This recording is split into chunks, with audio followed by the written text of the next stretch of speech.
So I'm going to introduce you to Joshua Broadbent. He is a Sydney-based freelance stage manager who is currently touring Australia with Come From Away as an assistant stage manager and props.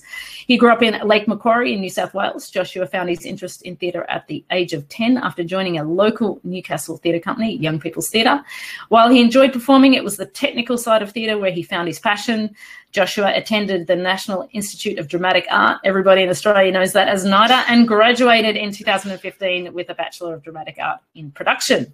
During his final year, he had the opportunity to work with some of the leading Australian entertainment practitioners, worked at the Sydney New Year's Eve, Aida, and the premiere of Matilda the Musical. Since graduating, he continues to explore his passion through events, plays, and musicals. Most notably, in the last 3 years, he's toured as the calling assistant stage manager on The Wizard of Oz and Charlie and the Chocolate Factory, and as props assistant stage manager on Aida. Joshua, welcome to TheatreArtLife. Hi, thank you for having me. Really excited to speak with you today. So tell us a little bit about situation in Australia right now. So I know you're on Come From Away, but it's probably paused right now. So give us the rundown. Yeah, so we're currently on stand down. I think we've been stood down since the 26th of June, so quite some time. And it's starting to look good here.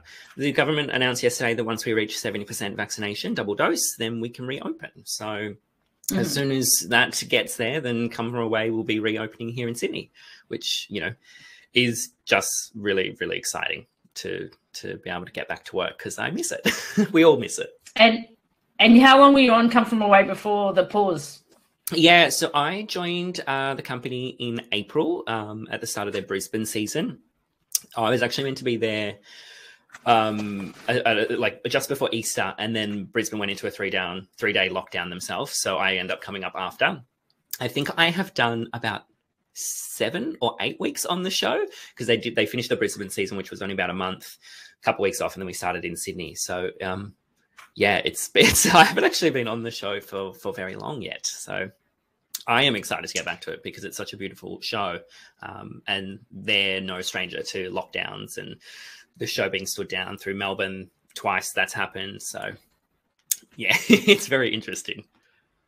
Amazing. So tell us, there's a few people that will be tuning in from overseas, so they probably don't understand what touring means in Australia. So just in terms of context, where does a show like Come From Away tour to in Australia, and how long do they stay in each location, and how long do they take to transfer from city to city? Yeah, sure. Typically, they'll open in either Sydney or Melbourne. They're sort of the two theatre capitals of Australia. When they do open there, they spend at least 3 months, pretty much. It depends on the show. It depends on, you know, obviously ticket sales and the audience and all of that. But they aim to be there for sort of 3 to 6 months. When I did Wizard of Oz, I was in Melbourne for 6 months, so away from home for all that time. And then once you sort of do those two cities, so you do one or the other first and then the second follows, you typically would then go to Brisbane. In Brisbane, you usually only do a 4-week season. Obviously, smaller population base, smaller theatre sizes, you know, you can fill them a bit easier. So you do less there. And then if you're lucky, you go to Adelaide, which you usually spend about 4 weeks there. Wizard of Oz, that's what we did. Perth, unfortunately, does miss out on a lot of shows. But when they do get a show, same thing, 4 weeks. And then sometimes New Zealand as well, which, you know, if the show is really lucky that you do get to travel over there. I haven't yet. Who knows what's going to happen? Fingers crossed. Come From Away is such a successful story around the world, and especially here in Australia, you know, the audiences are loving it. So hopefully we can get there. And then you've got opportunities of being in Canberra. You can go to Tassie. So Tasmania, the last shows that I know which were there was Greece, which was probably about 3 or 4 years ago. And I think they only did 3 or 4 days. Obviously, because the population is so small, they don't spend a lot of time there. Typically, the transfer between, if we were to close, so we closed in Brisbane, usually we could reopen within the week, especially on Come From Away, because the company's, you know, the whole company tours around with it. Come From Away is really lucky in that there's not a lot of extra people you need. So typically, like if you had Frozen, well, you need a lot of fly operators, you need a lot of dressers, you need a lot of props team. you know, all those casuals and locals that you find in each city. Whereas for Come From Away, we only need 2 local dresses. There's no flies. You know, our head of wigs does all the wigs because the cast is so small. So it sort of depends. Usually, yeah, Come From Away, we would do maybe a day of tech and then open that following day. So it's very tight. It's very tight for this show specifically. That's amazing. You mentioned that the audience are really appreciating the show. What do you think that it is that resonates with them, Australian audiences, this particular story? Yeah, it's interesting because obviously, you know, it's around the events of 9/11, which, you know, the 20th anniversary is tomorrow for Australian time there. Which is such a shame you can't perform it on the anniversary, right? So yeah. Anyway. we had a meeting, a work meeting yesterday, and you know, our resident director spoke about how wonderful it would have been to be able to perform this and tell this beautiful story on the anniversary, especially the 20th. There's a lot of things happening around the States as well, a lot of events. So do check out the Come From Away website, the comefromaway.com, the US website, because that has all of these. They're doing a Lincoln Memorial performance. They're doing all of these wonderful things. But in terms of Australian audiences, it's sort of, a lot of the people that I've spoken to and a lot of friends that have seen the show, they've sort of come out being very unexpected of it. Like, you know, they went into it going, oh, it's around September 11. Like, is this, what is this story? You know, how do they make this story uplifting? And then you watch it and you see how the community of Gander came together, you know, how they connected and how they just got together. And I think that's something that resonates with Australia, because that's what we do as well. As a community, we come together in times of need, bushfires, you know, COVID and all of that sort of stuff, where we band together to help each other just get through any sort of issues, especially the theatre community. You know, the theatre community always comes together to help anyone. So I think that's what Australian audiences take away from it. They end up crying. They leave crying in the theatre because they weren't expecting to cry, and they're so, you know, overwhelmed with the emotion of it. And, you know, especially when I saw it in Melbourne in the 2019 season, way before I joined the show, I just felt that sense of community and that sense of the calm and love, which, you know, I get from my friends and my family and people around me.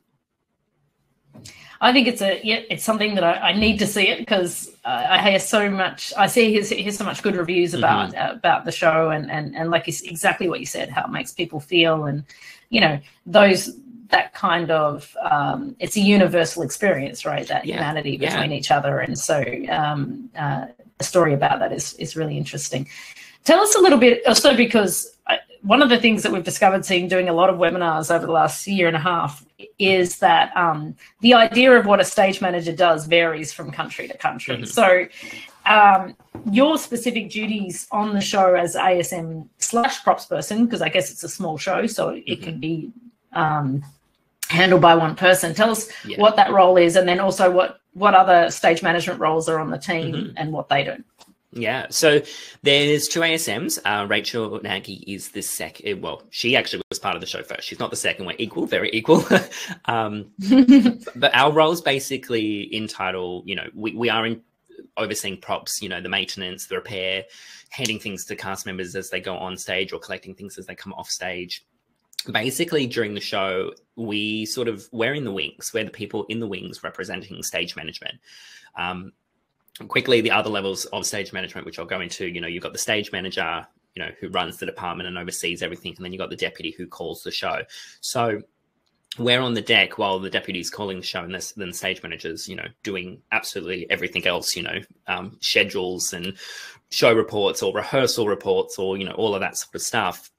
So we're the people in the wings. So we're sort of like first response. You know, if something happens on stage, it's us that get that information and then need to, you know, pass it on to the stage manager, so then they can figure out, well, what needs to happen. Especially with a show like Come From Away, where, you know, the show doesn't stop. It's one act. The cast are constantly on stage. So if someone does hurt themselves or a chair breaks, we've got how many chairs? 12 chairs, 13 chairs in the show, and they do break. You know, they get stood on, they get thrown around the stage all the time. So it's, you know, us watching those sort of things and going, oh, we need to quickly get a new chair. You know, we've got standby chairs, and you know, it's our stage manager that then goes, well, where's the breakdown of who's coming off next? What chair do they touch? You know, all of the paperwork is incredible for the show. So it's sort of, yeah, it's that sort of thing. Like we're in the wings, we're right there with the actors, you know, making sure that everything is functioning, you know, around the stage. Then you got the deputy stage manager, as I mentioned, who calls the show. You know, they sit in prompt corner, and call every single lighting cue, every single sound cue, all, you know, all of those things that need to happen. That's them. And then they sort of manage. They're sort of like the, you know, being the deputy, they are the second to the stage manager. So if the stage manager is away for whatever reason, then they become, you know, they sort of step up and become in charge. They, you know, take over that sort of responsibility. And then, as I said, the stage manager, top of the department, manages everything, schedules, reports. You know, they're the go-to person when shit hits the fan, essentially. Yeah. So 4 in total. There's 4 of us on this show. Yeah, it depends on the show. Wizard of Oz, there was only 3 of us, stage manager, deputy, and just myself as the assistant. Aida, there was 4 of us. It just depends on the show and what the show requires. No, and do the ASMs step in and call the show too at some point? Yeah, to rotate. so, yes. So in order to take off the pressure of, you know, the one person, the stage manager calls. So essentially what should happen is all 4 of us will get to call the show. At the moment, it's just the 3 of them. I was meant to be learning over the last couple of months that we've been in lockdown. We were going through a big cast changeover with Come From Away. So we had cast members leaving, cast members joining. So it was going to be that time where we were in rehearsals that I was actually going to be with the book, learning the call, doing all of that. Because of lockdown, it's sort of thrown it a little bit askew. But, you know, I'm not worried. I've called shows before. This is a pretty intense call. You don't get a break. So I'm happy to just wait a little bit. But I know you know, as soon as we get back, we'll get back on top of me learning that. And it's exciting. I love calling. Calling is one of my favorite things to do. But I'm also happy to take a little bit of that pressure off. As I said, I've only done about 8 weeks of the show, so I'm still learning very much the show itself, let alone putting that extra bit of pressure on. Yeah, of course. And if you've got 3 others there to swing in, it's not completely urgent at this stage, right? Yes, exactly. So let's talk a little bit about you. We've talked about Come From Away, but let's talk about you and your career. And you said you started getting involved in theatre around 10, and you joined the Young People's Theatre. What was it about arts that attracted you to joining arts, the young theatre people? People's theatre. Yeah, it was actually my primary school best friend. He was doing drama classes every weekend, and I didn't really have a sport or a hobby or anything. My parents were very lovely, and I'm very grateful that they never forced me to do sport, because sport is not where I want to be. I should also mention I grew up in Newcastle with the Newcastle Knights, and my family are very big football people, and my sister played netball and my dad played soccer, and not completely the odd one out in the family. It was sort of a mix of, you know, wanting to become an actor. You know, everyone wants to become an actor when they grow up. You know, you sit there and you watch people on shows. But also my grandmother was a performer. She was a dancer, she was a singer, you know, all of that sort of stuff within Newcastle. So that sort of inspiration of that, I guess, sort of took in as well. And when I joined YPT, it took a while. I was a very shy child. I still am a very shy adult at times. So it took a while for me to warm up. And once I started making friends and all of that, I realized that, like, it wasn't just about being, you know, on stage and performing, because I didn't do that for quite some time until, you know, once I joined. But it was just that, like, that friendship, that group of people that, you know, aren't your school friends, you know, that you have a completely different connection with, and going back to the sense of community. You know, there to uplift you and support you, which, you know, not necessarily your school friends at that time would do, but, you know, this community, this group of people coming together to put on performances.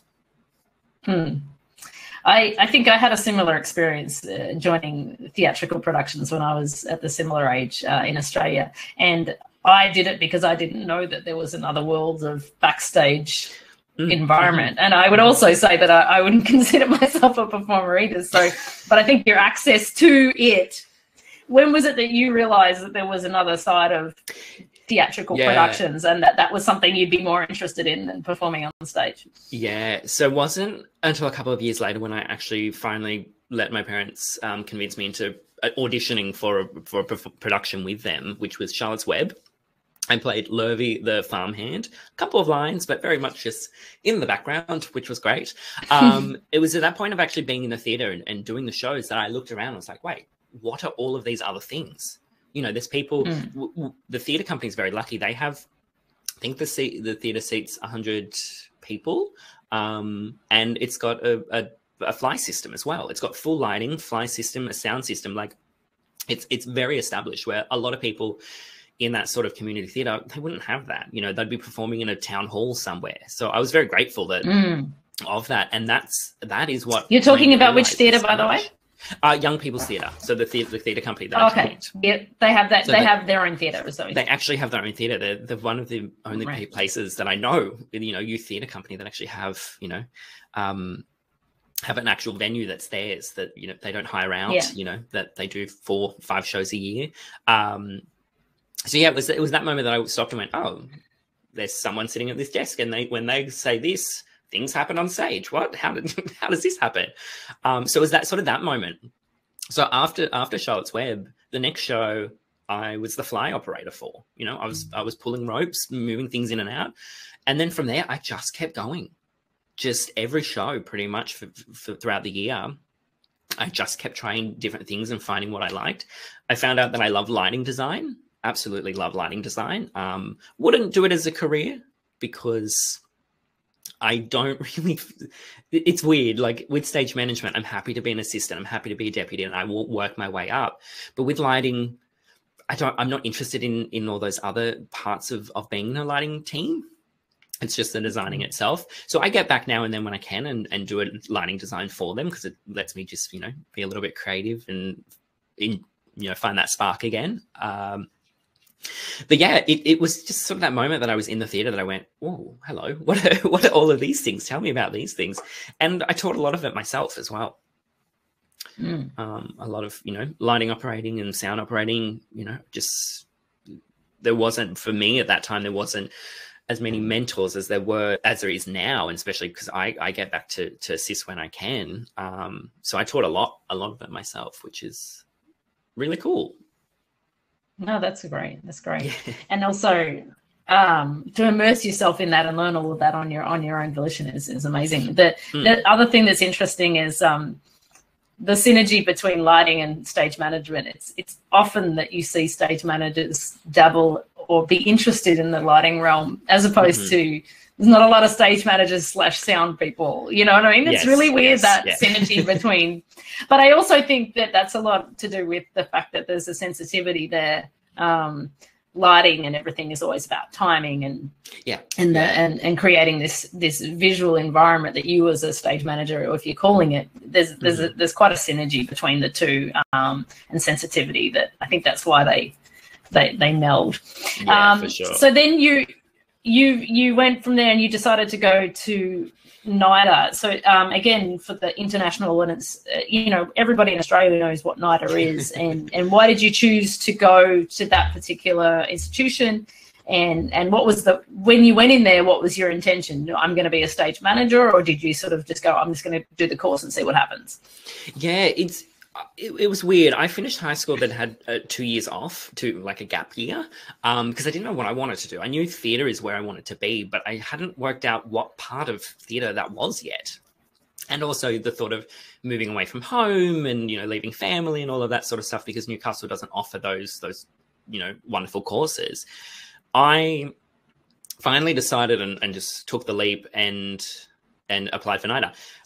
Do remember though, before that I applied for Charles Sturt in Wagga Wagga, straight out of uni. I did actually apply straight out of uni to Wagga Wagga for a design what was it? It was a Bachelor of Design for Theatre and Television. And that's the course that I did. Oh, was it? At Wagga? Yeah, absolutely. I will watch how I phrase this then. No, don't do it. It's fine. It's a different course. That was a long time ago, right? Of course, so yes, of course. Yeah. Of course. My dad and I did a road trip. We went down. I took a tour of the campus. I did the interview. On the way back, I think I said to Dad, I went, I can't move here.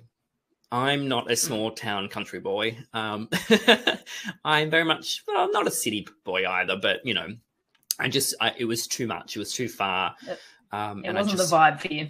It wasn't the vibe. And as well as that, the course was more focused on, at that time, I felt was more focused on design, costume design for television.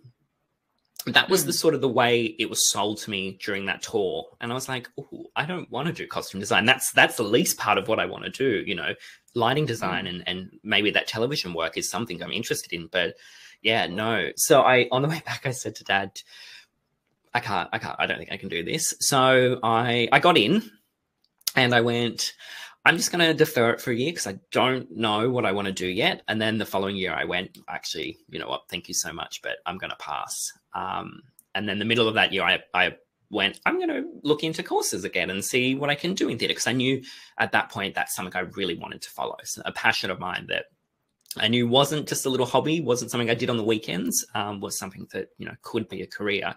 So I applied for NIDA.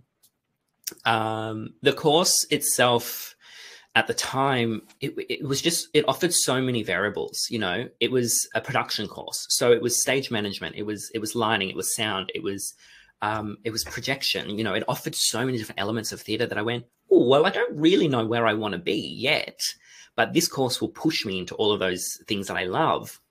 And then I can figure out which it was. Definitely wasn't sound, know that for sure. But it sort of came into an end of lighting and stage management. I really enjoyed both. But as I said before, lighting design is what I enjoy. The other elements of that lighting team and you know, rigging and all that sort of stuff, I didn't enjoy as much. You know, it's a lot of manual labor, of course. But that sort of pushed me then towards stage management. And I went, oh, stage management is something that I really enjoy. And I love calling a show and I love, you know, love being in charge and doing all of that sort of stuff. So that course offered me that. The other courses around Australia, you know, you can go to Western Australia for WAPA and you can go to Melbourne for VCA. I think what Sydney offered me was 2 hours drive from home. So if I wanted to go home, I could, which I did. Yeah. The first year I did every weekend. For the entire first year I drove home, and then slowly started pulling that back throughout second year and third year because it got a lot busier. And I knew at some point I wasn't going to be able to get home. And, you know, COVID now, I haven't been able to go home and see my family in a few months. So yeah, that course just offered so many opportunities and possibilities for me to decide where I wanted to go.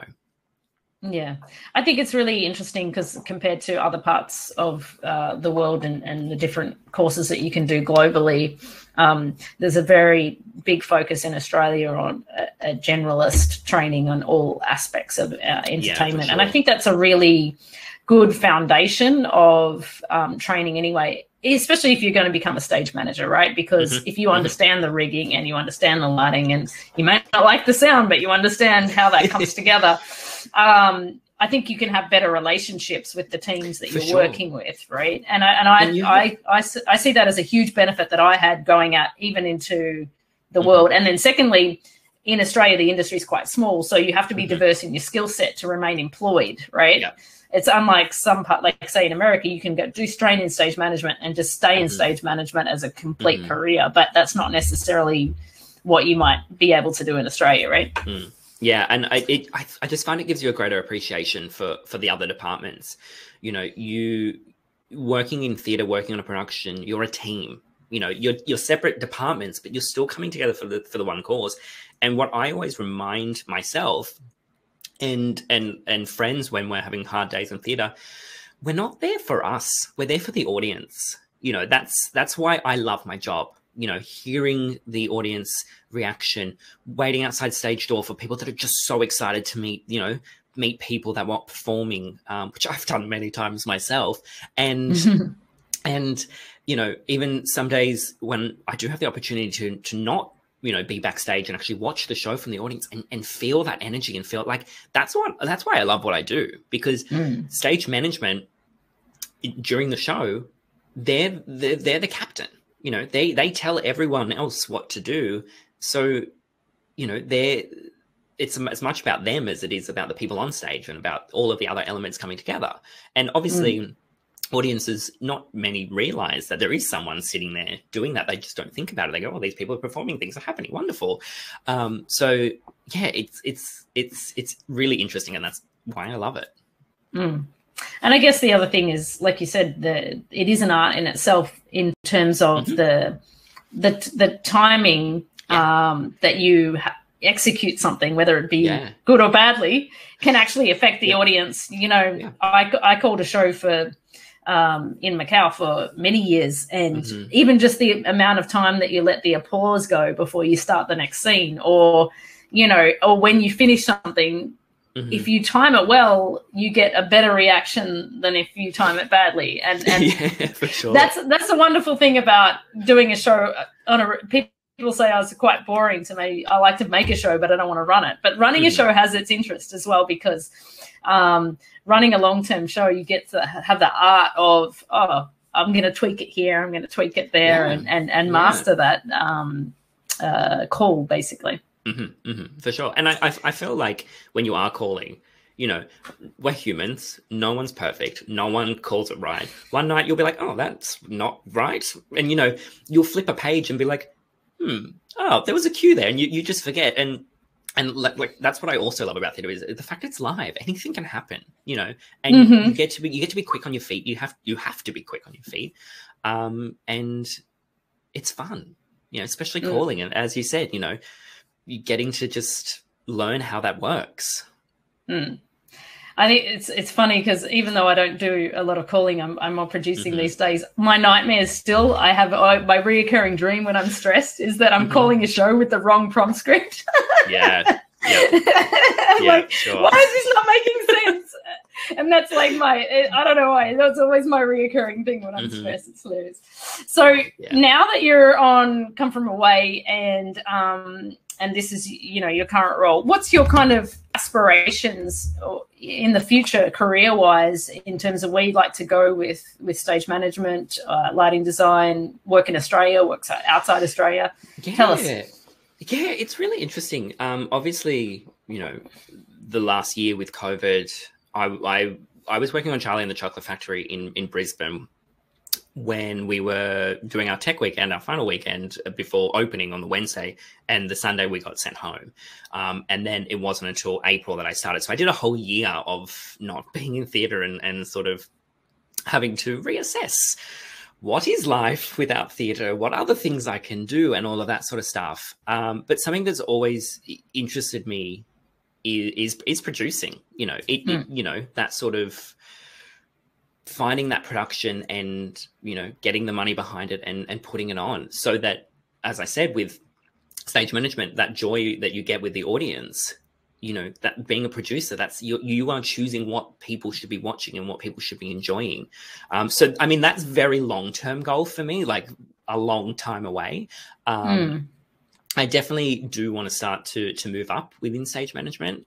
So this is my fourth show as the assistant. So I am very much looking for shows after this that will allow me to step up to that deputy position, to just continue to expand my knowledge of theatre and of calling shows. And I think it's about time. My husband keeps telling me it's time. You need to do it. And yes, I do.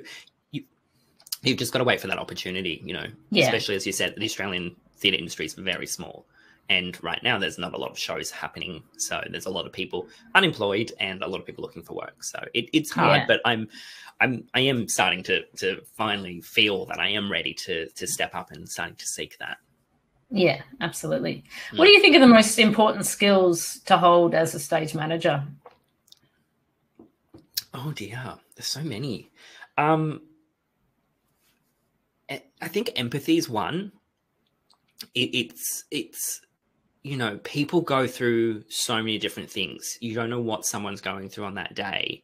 And yes, we should go to work, leave our bags at the door, and just come in and do our job. But theatre is not about doing our job. Theatre is about coming together, as I keep saying, about a community coming together. So I think that's one you really need to have a very, very valuable skill. As well as, like, you know, time management. You don't necessarily need to be able to read music. I think that's one thing that a lot of people think about calling a musical. I can't read music. I've called some shows.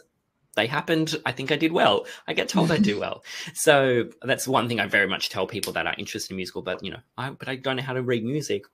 There's so many different ways, you know, you count beats, you know, and the more you start to have that music in front of you, and even if you're counting, you'll start to pick up bits within it. Yeah, so yeah, I think empathy, time management, probably the very, very big two. Organization. I mean, I'm just listing all things that you do within your job now. No. Yeah. But but it's interesting because I think that I guess when you go to NIDA and that you're not having classes on empathy, right? So you're learning the hard skill set of what you actually have to do. So how then do you evolve in that softer skill set that actually is that's the first thing you said, the integral part of your role is to work and as a stage manager, you're bringing all these people together to drive them forward.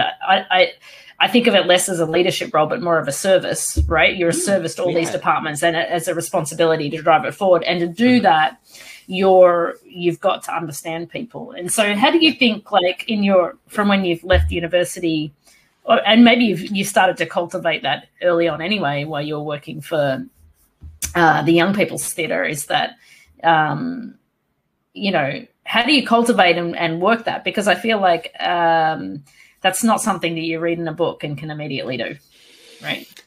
Yeah, it's definitely not. It's something that you learn over time. With Young People's Theatre, you know, you work with kids. It's you know, there's the adults run the management side of it, but the productions coming together is children. You know, from what's the youngest? I think they do from year 3. You know, so like 6-year-olds, 7-year-olds up until 18. That's sort of the main age. And then, you know, adults come back and help with the shows and perform and stuff. So it's sort of like realizing it's not all about you. And there's a lot of other things happening is something that I learned there, especially at YPT, because children are crazy. Children have needs and you need to be able to address them very quickly to know what you can do to help them. And essentially that's what we do as stage managers. We have to quickly assess the situation and then figure out what we can do to help that person or help the show move along or, you know, whatever. I, last year, worked for the Commonwealth Bank in the call centre, and empathy is something they really pushed and they really, you know, drove, because you're getting people calling up who are going through a hard time, especially with COVID, who, you know, have lost work, are out of money, you know, are struggling. And you can't just be like, hi, yep, thanks, cool, have a good day. You've actually got to be like, you know, you've got to feel what emotion they're feeling to help guide that conversation so you can understand what you need to give. And last year has helped that in me, has had, like, what I did within the call center has actually helped boost that. And, you know, I feel moving forward, I'm in a much better place because I worked in a call center. It's very random. No, but I think every outside experience in, I don't want to say real life, but in the world outside theatre feeds your theatrical career in a way, because it gives you perspective no matter what you do. If you utilize, if you're aware of it and you're observant, right? Like, you're going to take that, and that's what a wonderful thing to do in that period, but also be able to take that back to the theatre and share that with the team around you. Yeah, of course. Emma Stone has a question, so I'm going to throw it in there. She's a new grad during this COVID year. What tips do you have for finding new work and opportunities in commercial musical theatre productions, you know, with so many stage managers out of work and the Australian scene being so small. How to break in? Well, look, it took me some time to break in. I didn't leave NIDA and get straight into stage management. I was lucky that during my final year of NIDA, I got to work on Matilda the Musical, the premiere here in Australia, as a secondment. So I sat in a rehearsal room, you know, and in the theatre for 4 months, watching the team work and, you know, making sure tea and coffee supplies were, you know, all up to scratch and cleaning up and, you know, just basically doing whatever I was asked to do. I was lucky that when I graduated, they were looking for a prop swing. So someone to come in to just cover some hours throughout the week, because they were also starting to rehearse their Melbourne children cast. So it was a mix between doing children rehearsals and actually doing the show. So I was very lucky with that I was able and available, and it all just timed up right. After that, though, so that was the sort of 2015, 2016. It wasn't until October in 2017 that I started on Wizard of Oz. So there was some gap. It was quite a long gap of me going, musicals is where I want to be. I'm struggling to get there. I did a lot of other little things. I did stuff for the Australian Theatre for Young People, obviously going back to sort of my roots with YPT, which was lovely, and New Year's Eve with the city in Sydney. So I sort of kept taking opportunities from other parts of theatre. You know, I'm not really interested in plays, and I do enjoy events, but it's not something I want to follow. But I'm happy to do it because I just want to be a part of, you know, that production or that event. I was very lucky with Wizard of Oz. I had worked a couple of weeks or months before with Gordon Frost, now Crossroads Live, in auditions. So I was an auditions assistant for, I don't even remember. It might have been Book of Mormon auditions. I think they were coming. Book of Mormon was running, or they were coming, I think. So that sort of put me in their radar, in their sort of, you know, he's interested in stage management, or he's interested in theatre. Let's sort of find out. So from there, I was recommended for this job for Wizard of Oz, which I'm very grateful for. And since then, it's you know, I finished Wizard of Oz, went straight onto Aida. I finished Aida, went straight onto Charlie and the Chocolate Factory. Was meant to finish Charlie and go on to 9 to 5, but obviously COVID, our lovely friend. It's challenging. You know, as I said, it was about a year and a half of me contacting producers, contacting technical directors, just going, hey, I'm here. This is my work. I'm interested. But also like trying to get, you know, observations on shows, watching the show call so you can start to meet the team and start to network, because it's all about networking. Any theatre anywhere around the world, it's all about who you know. It's less about what you studied and, you know, what degree you have, as long as you can do the job. But yeah, it's all about, you know, making those connections and making that network. So Emma, it is hard. I don't want to lie and say it's easy. You've just got to stick with it. You've got to keep doing what you can, and don't turn away those little opportunities in hope that a bigger opportunity is going to come along. Because, you know, those little opportunities go on your CV. They give you that experience, and that in the end, you know, helps. It's also one thing, you know, you could look at doing is reaching out to the producers and the technical directors in regards to a swing position, a swing ASM. So just like swing props, you go and do, you know, maybe 2 shows a week to cover the team if someone's going to be away, or if they, you know, we were going into rehearsal, so we got a swing to come in to cover us for a month, because we needed to be between the show and rehearsals, which were essentially happening at the same time. However, then COVID. So yeah, I just keep trying, keep looking for those opportunities. Reach out to producers, reach out to technical directors. If you're not sure how to find a technical director, go to the producer first, go, look, this is who I am, this is what I'm interested in, this is what I've done, you know, I'd love more information, more, you know, is there any opportunities, and just keep trying, really. I think that's great advice. I think that tenacity in getting your name and your face and your profile out there is really important.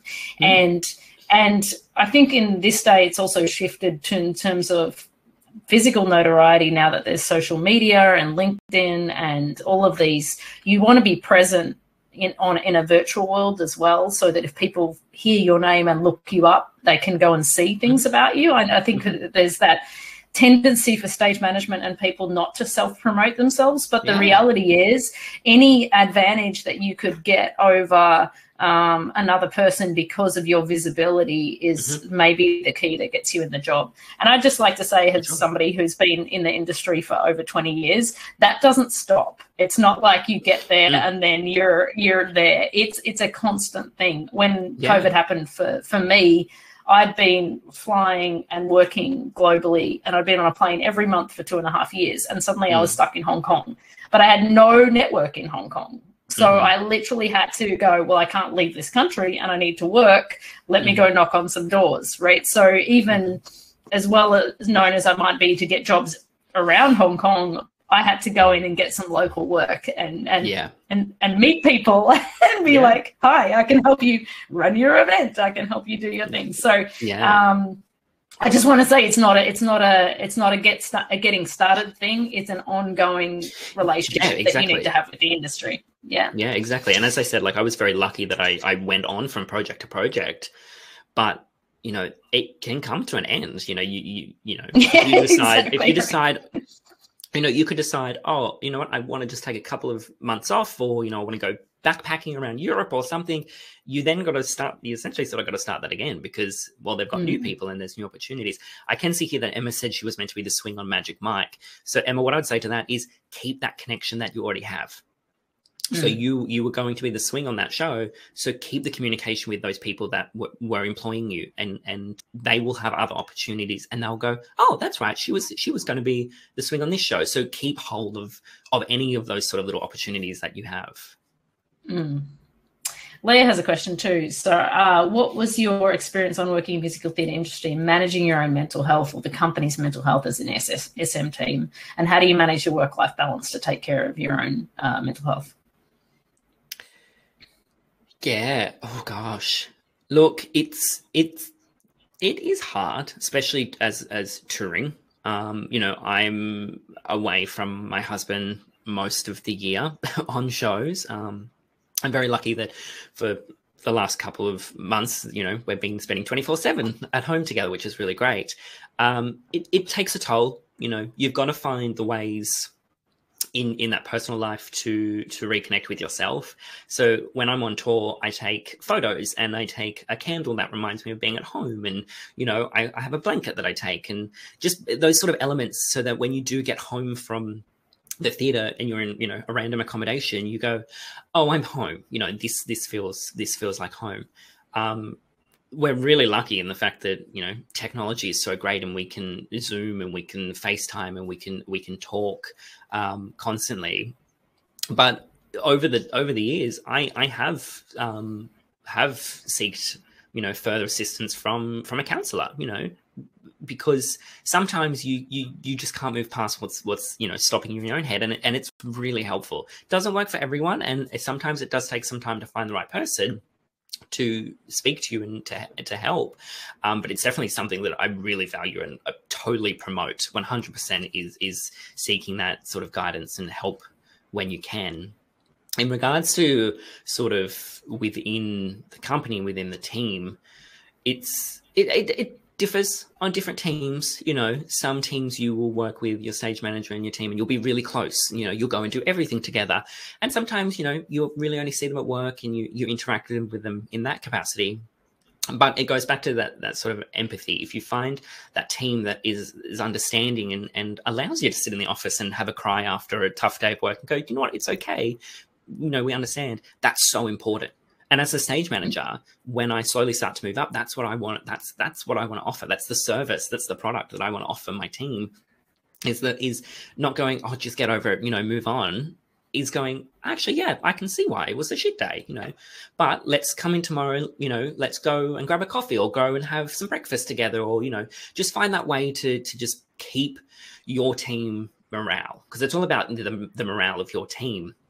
Because if you have a happy stage management, you have a happy company. If your stage management is a bit like this, it trickles on and other people notice it. You know, you want your actors to be able to come to stage management going, they've got their shit together, they know what they're doing. They don't want to look at you and go, oh, I won't talk to them today. You know, it's sort of that leaving your bags at the door sort of situation. Yeah, I think you really need to set the tone, right, as the team, and feel that the people around can come to you and that you're going to take that leadership. But at the same time, you've got to take care of yourself. And you do. And let's not forget that the industry is something that people don't necessarily realize is that when you start to work in this industry, you're going to miss weddings, you're going to miss public holiday celebrations, you're going to miss funerals, you're going to have these things, and that there's this underlying, rather on top of the day-to-day work and the things that you need to do, it is as much as we want to say a work-life balance, it is a particular lifestyle that you're choosing when you go into this industry that is undeniably, I mean, I worked for 6 years in Macau on Christmas Day, every Christmas Day. I brought my kids to the theatre. Like, that was their Christmas. They spent it in the theatre. I would have loved that. Can you take me with you? I know, with all the clowns and the acrobats, and they're just like, they thought it was great. So, but also I wasn't going to leave my team on Christmas Day just because I was a parent. So bring the kids in. I wouldn't necessarily work that day because it's also my birthday. So I'm like, I'll be here, and if anything goes wrong, but we're going to hang out with the kids and celebrate all together, even though we have to work, you know. Yeah, what I've started noticing here over the time that I've been working is that it's starting to become more common and acceptable that you have a life outside the theatre. You know, I'm sure as you've gone through it, it's, as you said, you know, you miss weddings, you miss funerals, you miss events, you know, because work is work. You've got to work, and there's nothing, you know, there's no other choice. What I've actually noticed here, which is so wonderful, is that, and it comes from the stage managers, the head of the department, they're starting to go, actually, you know what, you know, you can have that day off. You need that day off. It's important for you to go and do that. And that's really valuable for our mental health. You know, the more people say no to you, the more you start to shut out the world. But once, you know, they start to go, you know, oh, great, that is a great opportunity for you to go and, you know, go to your cousin's wedding, go to, you know, this person's funeral, go to this celebration, you know, as long as you're not doing it every weekend or, you know, all the time. Taking advantage of it. Yes, you don't want to take advantage of it. But also the one thing that I will say, very important for all those stage managers out there, get it written into your contract. If you know there's an event that is coming up, like my wedding, when I got married, I started on Charlie and the Chocolate Factory. I did 3 weeks, and then we got married. I had that week off, and then I went straight back to the theatre, and then we didn't get to go on a honeymoon or anything until Christmas. We went to London for Christmas, but I got that written into my contract so that, you know, everyone has that understanding and that knowledge of this is something that needs to happen. If you don't get it in your contract, it can get a little bit, you know, messy, especially if it's something really, really important like that. So that's sort of like number one tip is get it in the contract. And I guess your other advice would be just be very careful about the contract conditions and everything anyway, because you want to be happy about that situation when you sign on, rather than be resentful when you're in it and like, okay, these conditions or this pay or this accommodation is not up to scratch, right? Yeah, definitely, you know, take that time and read through it. Even though it may look like the same as the last one, you never know what they what extra things might be in there. So always look through it.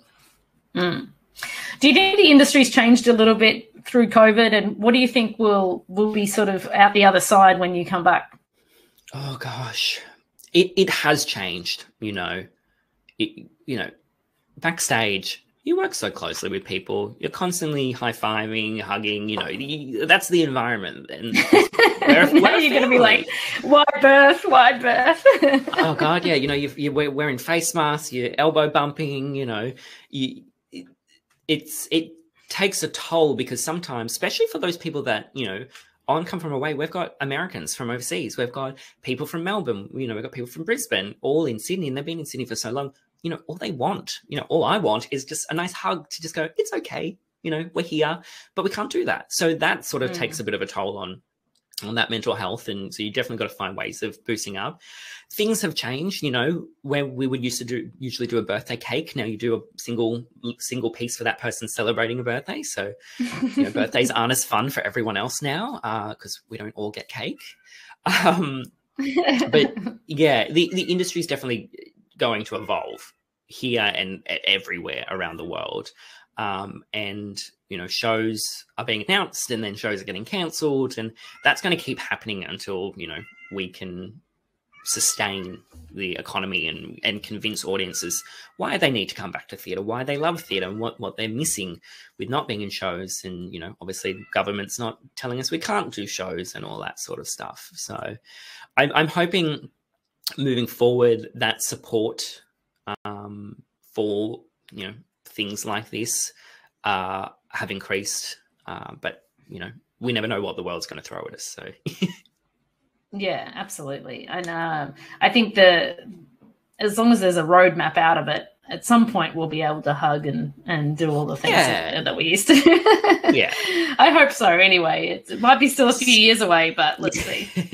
Yes, wearing masks and cleaning props 4 times a day and wiping down furniture and all of that sort of stuff for quite some time. Yeah, absolutely. Josh, if people have other questions for you, want to reach out to you, follow you on Instagram, how do they find you? Yeah, well, I love answering questions. I love talking to people on social media about theatre and about stage management, especially. I have a lot of people reaching out 2 ways. You can follow my personal Instagram, which is at Joshua Broadbent, or I have a stage management Instagram that is at PromptSide AU, so PromptSide Australia, which our stage management team on Charlie actually started this. It was originally factory management, obviously. I'm looking this up right now. Yes, please do. So PromptSide AU is what it is. Yeah, so we started on Charlie, taking inspiration from Matt, the stage manager from Beetlejuice, because their team in Broadway created an Instagram, and we went, you know what? That's really cool. We want to do something like that. So we started that, and we were sharing posts and all that sort of stuff, and then sort of COVID hit, and I was like, okay, I'll start sharing some backlog photos that I've got and some little bits and pieces. And now that I'm back on show, back in theatre, I just love sharing that experience of backstage, because people don't know what it is. People don't get to see it. So please, if you do have questions or want to know anything, or just reach out, either of those 2 channels. Yeah. Thank you, Raf. Raf's just put those both links in the chat box. So now you can't escape. Everybody's going to be able to find you. It's fine. Joshua, thank you so much for spending some time with us today. It's been such a pleasure to get to know you and your work and your career. It's really lovely. And thank you to everybody else who joined to listen in today. Any final words before we depart, Josh? Oh, gosh. I hope everyone is doing well. You know, the industry is struggling. We're all struggling. There is light at the end of the tunnel, and keep finding that motivation and that push to just move forward. You know, we will get there all together, and we'll start sharing beautiful stories once again soon. Wonderful. And speaking of Matty DiCarlo, we're speaking to him next week. He's going to be talking about his experience working in Beetlejuice in Korea, and also him working on the Moulin Rouge to open up in Broadway next week. And we're speaking with Cody Renard Richard, who is a very famous stage manager in Broadway right now, who's on Passover. So if you want to hear more of these discussions, guys, look at TheatreArtLife on our Facebook and Instagram, and we'll give you the details, and you can join up. All those are for free right now, because we know life is difficult. We don't want to ask people to pay. So I hope you continue to enjoy this series. And thanks again, Josh, for spending some time with us. And I look forward to seeing Come From Away when I can get back to Australia. I will mention it is streaming on Apple TV this weekend. They did a pro recording of the Broadway company. So if you can't get to Australia anytime soon and you do want to see it, check it out. Amazing. Thank you, Josh. Have a great day. You too. Bye.